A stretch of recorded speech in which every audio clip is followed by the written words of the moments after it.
Sweden and Finland NATO membership, a security dilemma? As a result of Russia's invasion of Ukraine, Sweden and Finland have both shown an interest in joining NATO. In a few weeks, Finland, which shares an 800-mile border with Russia, will decide whether to join. The decision to join NATO involves risks for both countries, and the two Scandinavian countries joining NATO may create more of a security dilemma than a solution. When a weaker state attempts to strengthen its power in order to balance a stronger one, as the Scandinavians intend to do by joining NATO, a security dilemma arises. This is viewed as a threat by the stronger state, which responds in kind. This helps to explain the Kremlin's reaction. Russia has officially said that a nuclear-free status for the Baltic region is no longer possible. Furthermore, Russia has described NATO as an instrument designed to provoke conflict.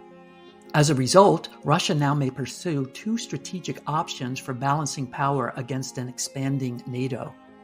It may strive to strengthen its own power through an arms race, or it may seek to reduce the threat of an enhanced NATO by launching a preemptive strike on NATO with its military. In fact, Russia's invasion of Ukraine may be viewed as a similar attempt to balance power given Ukraine's interest in NATO membership and a perceived security dilemma.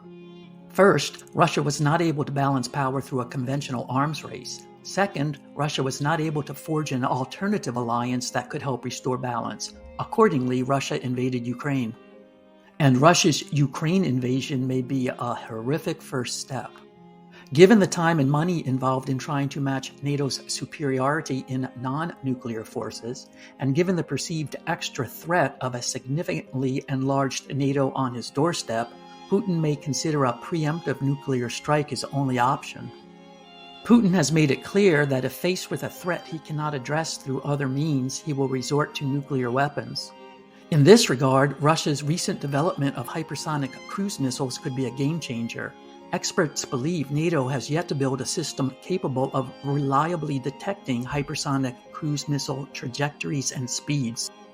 This could lead Putin to assume that a preemptive strike on Western command and control systems is achievable before they can respond. As a result, Russia may believe it has a higher chance of surviving a nuclear war than the West. Accordingly, the debate over Finland and Sweden joining NATO may need to go beyond the obvious necessity to respond to a perceived Russian threat and expand to consider the long-term consequences of the security dilemma it may create, including the prospect of nuclear weapons. Please like and subscribe if you enjoyed this video. It helps others find our content. And please visit economist.com for a list of resources and references.